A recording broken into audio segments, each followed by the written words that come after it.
Hello everyone, hope you guys are having a good day. It is June 3rd, and today I'm back with another video, of course. Sorry I've not been posting in a while. I've been in Florida for really the past couple of days, or several days. But now, the uploads should get back to normal. And yeah, so today I'm going to be talking about this week's, or not really this week, but I guess the next several days severe weather threat. Today we actually have a slight risk for areas of the mid-Atlantic and even into the Northeast, and a very large marginal risk. You can see that right here. And we're also going to talk about the tropics. Not a lot going on in the Atlantic, but in the Eastern Pacific we do have a few things to look at. So let's get started with the video. We're going to start off by looking at the tropics. In the Atlantic, we have really nothing going on yet. Hopefully it stays that way. Hurricane season has started. It started on June 1st. We can see in the Eastern Pacific we have a disturbance with a 20% chance of formation within the next 5 days. We'll have to see what that does. But we do have a tropical depression, Blanca. I think that's how you say it. 35-mile-per-hour winds right now, and it's a little slow for today for some reason. But let's try and see what the National Hurricane Center thinks this is going to do, if it'll load. Or we'll have to come back to that because it's not going to load. Let's go over to severe weather now. We can see we have that slight risk that goes from southeastern New York down into central Virginia. 2 Tor, 2% Tor, 15 wind, and a 5 hail. So the slight risk is for wind. I don't think we're going to get an enhanced, but I would not be surprised if this maybe gets upgraded to a 5 Tor. We'll have to see. It's not likely, but I wouldn't be surprised if that does happen. Now, for the day 2 outlook, this is for Friday, tomorrow, we can see we have a marginal risk from southern New Jersey down into almost pretty much coastal South Carolina. And we have another marginal risk up in Montana. Not really much of a Tor threat, but 5% wind and a 5 hail up in Montana. And then on day 3, this is now Saturday, into this weekend, we have a marginal risk for areas in the interior Northeast, like upstate New York, or really far upstate New York, and most of Vermont, and a lot of north and central New Hampshire. We also have another marginal risk from in areas in North Dakota, down into South Dakota. So yeah, we're not really expecting any severe weather outbreaks in the coming days. But it does look like today is going to be a pretty active day in the east. So let's see if this will work now. Oh, there we go. So the National Hurricane Center does not really have it doing much, really not forming into a tropical storm. So that's good. They have it staying as a depression. So that is good. Now, let's go over to the HRRR model. We're going to talk about the severe weather threat. It's going to be really the main focus of today's video. Let's go ahead and go over to the Mid-Atlantic.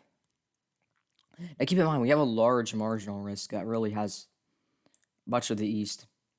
Includes much of the east. So a lot of the east is going to be expecting will have a severe weather threat today. But the highest area is kind of in this area here. So let's go out to this afternoon. We're going to take a few soundings at 18Z. Now, a few limiting factors for today. It's really going to help limit the severe weather potential in this area.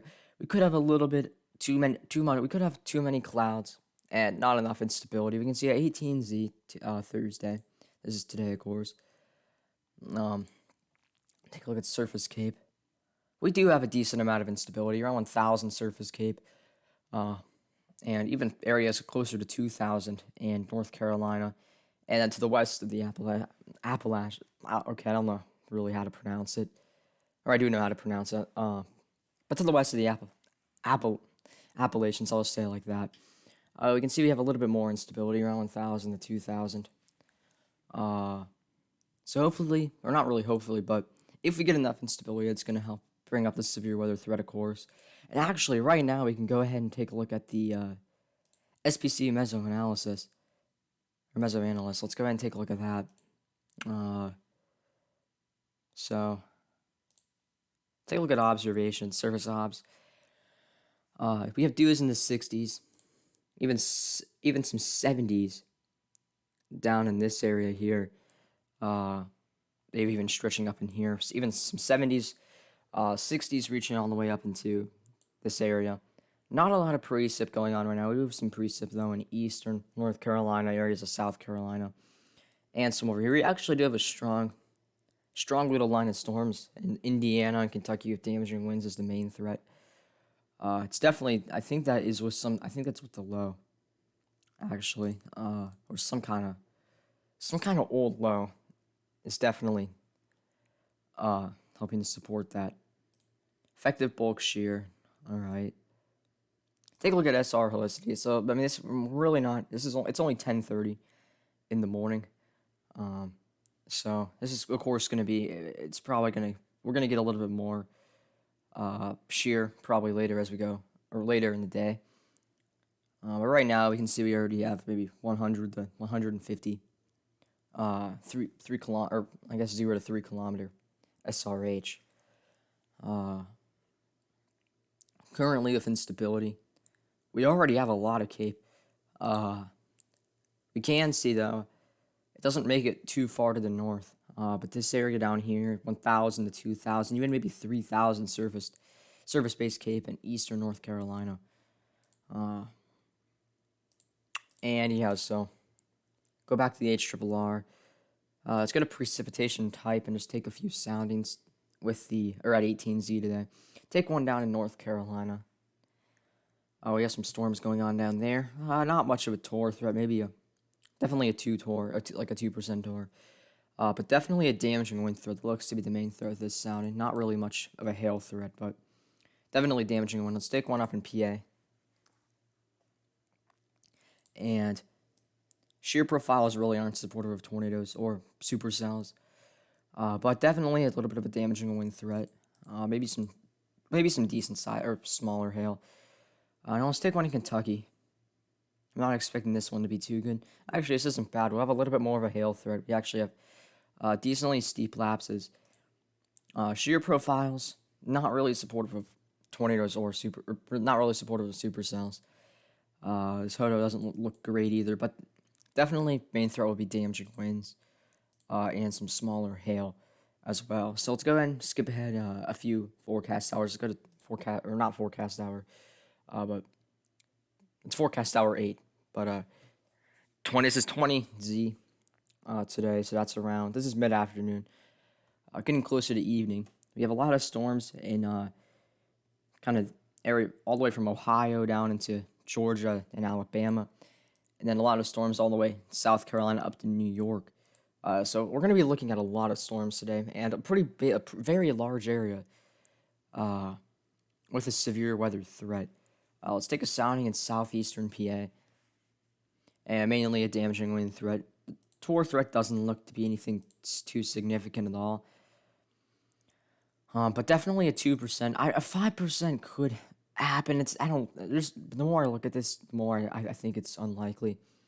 But I'd say if we do get a 5%, it's going to be kind of for this area. That's what I'm thinking. But I haven't really gone into it too much. Let's take a sounding down in North Carolina now. Maybe that's a little contaminated, so let me try and get one for around the North Carolina, Virginia border. Definitely a 2% TOR threat. You would have a little bit of a TOR threat, but these shear profiles are not going to favor supercells at all. These would favor linear, really multi-cell storms, and plenty of instability though, so that's going to help.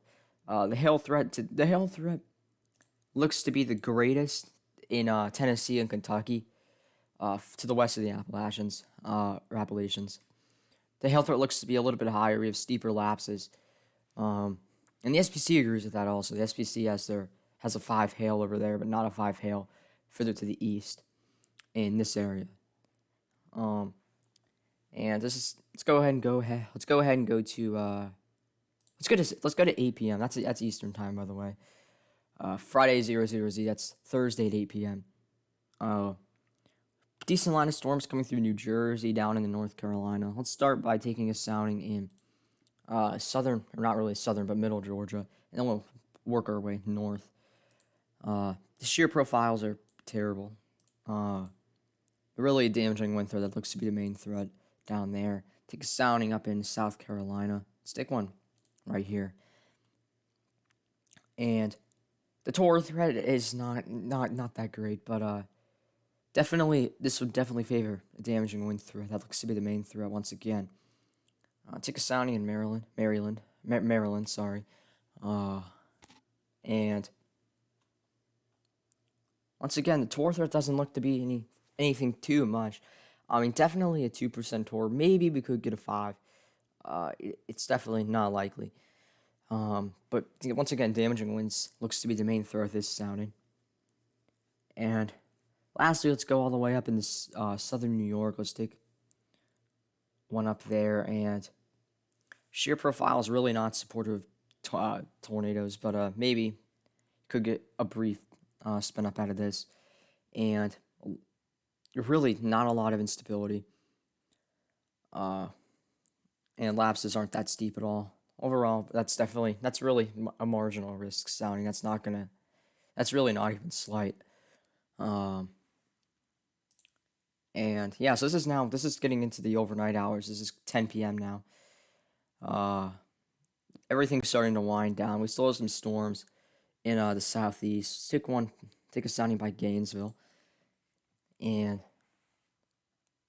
yeah, pretty terrible shear profiles. Definitely be a weakening storm if that does happen. And the severe weather threat will go down in the southeast pretty quick as the sun goes down and we lose instability and the environment becomes more capped. We can see with this overall not really a significant severe weather threat. It looks to be just maybe some gusty winds overnight. That's all that storm would actually have with it. Really would be gusty winds. And take a sounding up in PA. Definitely, this is once again a marginal risk. Not a lot of instability, a little bit of a capped environment, but not too capped. The shear profiles of this aren't good, and that's not that great of a sounding once again. And I can already tell this area here is not going to be too supportive of any more severe storms. The HRRR does indicate some storms going off at 10 p.m. tonight, but those are kind of questionable because this area has already seen a lot of precip, and instability probably is going to be low, and we can see, yeah, not a lot of instability. Slightly capped environment, but that would really be maybe a low-end marginal risk. It does look like the severe weather threat's going to quickly go down as we go as the sun goes down tonight, but a gusty wind threat would persist from really, I guess, central Georgia all the way up into maybe PA. These areas could see still the chance of some gusty winds. Now let's go ahead and go up into the northeast U.S. and at 10 p.m. Friday. We have a few storms coming through areas like southern Vermont into New York. Just take a sounding there, and really, once again, just some gusty winds. So yeah, today really the main threat looks to be damaging winds. I do expect a few storms to produce some hail, and yeah, so I'm not really gonna look at tomorrow too much. I want to go ahead and go over to the GFS and I guess look at the future and see when we could actually potentially see maybe a severe weather outbreak. So let's go out to Friday. This is tomorrow. We have a few lows, or we have a low up in southern Canada. Going to be seeing maybe a severe threat for this area. The SPC already has a marginal out. And we're going to be seeing maybe some more thunderstorms for the deep south. But overall, not really a great setup for any significant severe weather. Let's go ahead and go over to Saturday here. This is 2 days from today. Maybe we could have some plains action or some high plains action. Let's just take one sound. This is off the GFS, so it's not going to be very good. And yeah, that's pretty sad. But definitely something to watch, maybe. And this looks interesting. So this is overnight. This is I guess late Saturday night. We have a low up in pretty far north in Canada. Maybe some storms are coming through North Dakota. Definitely looks to be maybe a damaging wind threat with those. Tor threat doesn't look to be too significant though. And then Sunday, maybe we could get some severe weather from Minnesota down into Colorado. We can see it looks like we have another high setting up over here, and that's just going to bring more moisture in the areas of Texas, Louisiana, coming up into Illinois. It doesn't look to be a great setup for severe weather, but maybe some thunderstorms. And then Sunday, maybe a severe weather threat up in Minnesota. Let's take a sounding, and definitely, that's going to be the area to watch. On Sunday, I'd want to watch kind of this area for severe weather. Of course, areas outside of that, this area also looks a little interesting, but area up in Minnesota looks to have the greatest chance of organized severe storms. And then Monday, maybe we have a low up in Wyoming. Maybe if that tracks, or really that doesn't look to be a great setup for severe weather. It doesn't really look like we're going to be seeing any plains severe weather events or any. I guess not really. I do think we're going to have some days where we could see some severe weather in the plains, but it doesn't look like we're going to have like a classic plains tornado outbreak or any of that kind of stuff within the next week.